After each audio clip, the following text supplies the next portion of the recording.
ikaw ang nagpatay ni Rina Jane Brigildo? Oh, sir.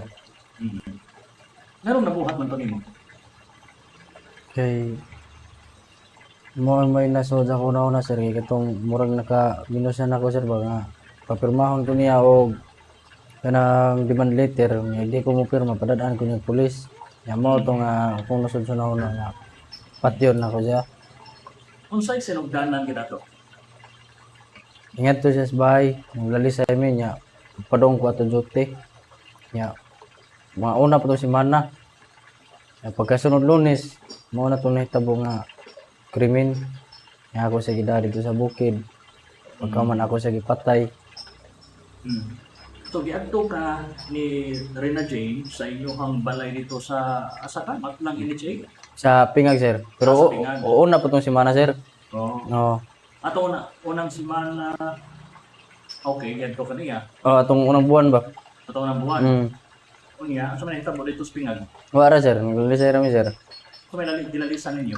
Mo lagi katong wa ko may bayad sa 150. Oo. Utang, oh. Kuman. Ya mo to nawara to sa one, sir, sa amo buot, sir, niya. Pagka-Lunes mao gihapon to. Pag atong pizza Tris Oh. sa Lunes. Mo na to niya balik gihapon siya nga pirmahon kog demand letter. Ug di kong pirma, tadan ko gihapon niya pulis. Mo to nga ako plano. Patyon ako siya. Ato pa lang sa Pingag. Wa dara sa Matlang, sir. Matlang na. Init, sir, oh. Okay. So, pag-abot dito sa Matlang na, unsa giadto kaniya, unsay sunod na hitabo? Ako siyang gipasakay, sir. Unsa man ni siya pag-convincer na kusakay? Ako sa giinan nga ubanta kay mamaylo lang ko lang ni tatay. Kwarta niya. Mo to ang koyog siya, sir, ako mo tong nga tong bukid. Okay. Pero imo tong rason. Ako to alibay, sir. Ngayon mo siyang gidangan to sa ilaya.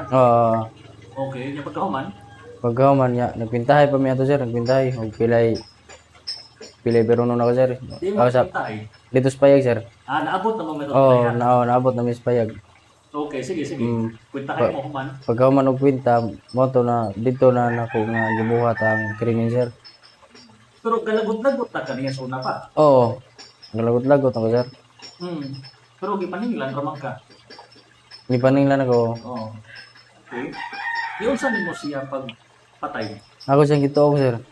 Pag umanog tuok, hingkuan man siya, sana, gawa ang hingkuan ba, siguro sa lugnot niya na, pag lugnot niya na, takilbo siguro tiya tiil mo to, na parok iyang o, sa bato, niya pagkaparok sa iyang o, ako to gisumbag kalima, niya pagkahuman, og sumbag, akong giguyod pa doon ito libon. Isumbag ni mo din dapita. Diri, sir. Iya hamay, ubos sa liog niya. Oo. Kapila? Kalima. 5. Okay. Girate di mo?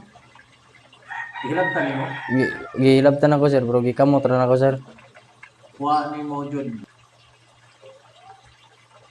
So guys, nadakpan na ang nagbuhat sa babae na missing dito sa Isabelity. Gahapon lang guys, nadakpan ang suspect. Ang kaning babae daw, kolektor daw ni sa card. Karon kining lalaki nga iyang gisupot na doon utang. Karon ang lalaki need na nagsukton sa babayeng iyang utang. Kunya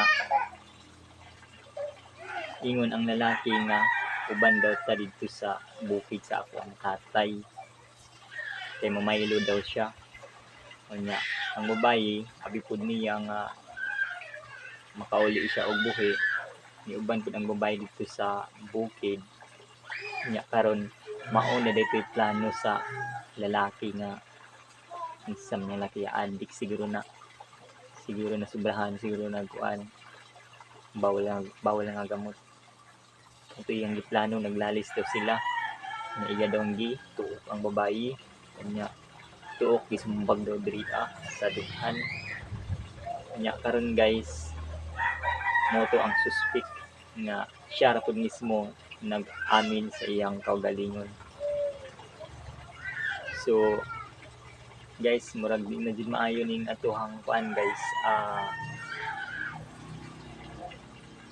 kuan karon panahon na kay daghan na kayong mga na disgrasya. Dapat gid guys nga ibalik gid tong kuan death penalty ba para manghadlok ang mga tawo mugawa og krimen, di ba? Dapat ibalik gid tong death penalty. Pero sunod guys, dapat balik na to si Tatay Digong guys para matanggal ng mga adik-adik sa ato ang mga kuan lugar. So kani nga suspect guys, nangutang ni siya nya karon kay wala siya kabayad kay every week daw ang bayad. Nya mo to nag-away na daw ni sila. Usa na hitabo ang krimen ingon ang base sa interview sa suspect. Nya karon kay ang babaye wala pud sa labutan kay syempre ug di mo bayad ang suspect, ang babaye may sisihon kay sa iyang boss kay siya ra may tagasukot anang kuan card mo rin ni siya og bulon bitaw. So hinaot guys kining suspect, makuan gid ni siya guys, mabulok sa prisuhan, di na ni makagawas kay dili na gyud ni pagawason kay basina na puy biktima otro guys, delikado na. So di ani diri sa isability siguro ang istoryanin nila murag halo siguro guys, Waray or Bisaya isability. Murag padulong ni siya sa kuan inupakan siguro. Wala pud na sayod ang nabita guys kay diri man ta sa Southern Leyte. So anyway guys, kining babae kining biktima guys, mura po ni adtong bata nga 2 years old na wala kay kining biktima nga babae ang edad ani 22 years old. Unya karon na missing ni siya 7 days pud usa nakita guys, o di ba? Dugay kay nakitaan, gidala po dito sa bukid, arang layo apod guys, siguro mga 500 meters siguro yun sila. Gidala ang babae dito gigama ang krimen sa usa ka suspect. Kining suspect po guys napod ngay asawa na ni usa ka anak base sa interview sa mga kapulisan. Na ni siya anak ni asawa niya karon kay gibuhat man na niyang kuan, dapat gid na niyang parusahan. Mas namin gid guys nga ibalik yung death penalty para mga hadlok ditong mga tawo nga mobuhat og krimen. Kunya katong kuan ni Tatay Digong na drug war, dapat ibalik to kay para manghadlok gid ang mga tawo, di ba? Salot kay sa lipunan wala maluoy sa babae nga na ay usa ka anak nang inabuhi lang og tarong ang babae. Para ba pagka babae dapat wala siya, dili siya basta-basta na uban nga inadto kay sabot na siya sa panahon karon, di ba? Panahon karon na daghanan na mga nabiktima niya usa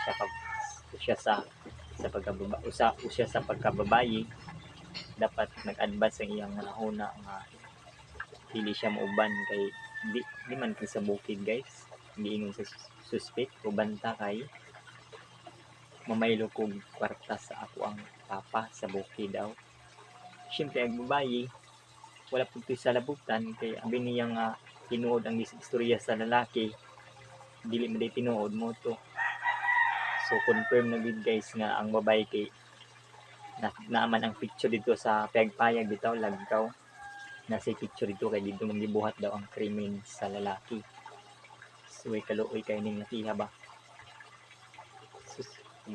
sa ako kaning gan siguro anita na nako ning nakihan luoy kayong babae ba.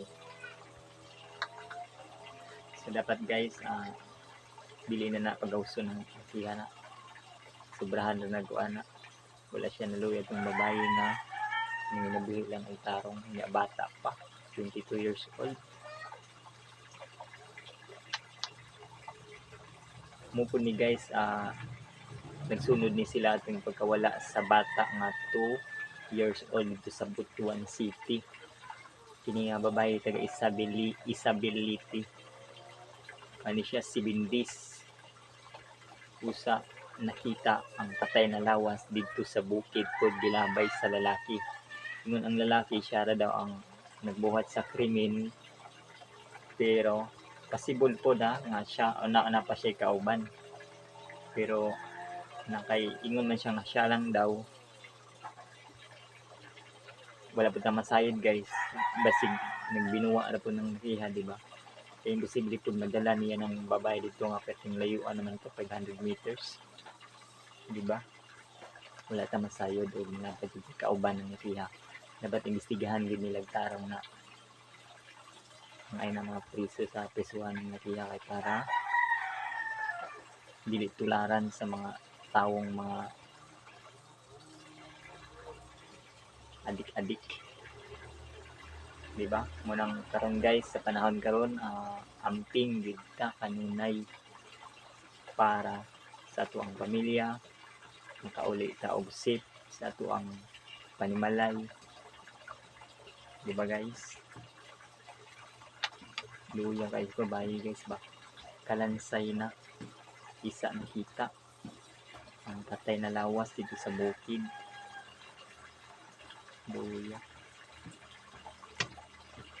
dapat guys ibalik ditong drug war guys ni Tatay Digong para matanggal yun yung mga adik-adik. Delikado na panahon karon, dapat gid mag-amping ta kanunay, di ba? Pinaot karon kay nag-surrender naman ang lalaki, pinaot din na lang kagawas ng natiya na tungod sa iyang ibuhat, wala siya malakuy sa isa ka babae nga na ay anak ng inabuhi ng tarong, di ba guys? So guys, ano lang po ito ba ang video, at least okay na, nakita na ang babae unya, nag-surrender na sad ang suspect sa pagbuhat sa krimen. Daghan kayong salamat, mag-amping ta kanunay.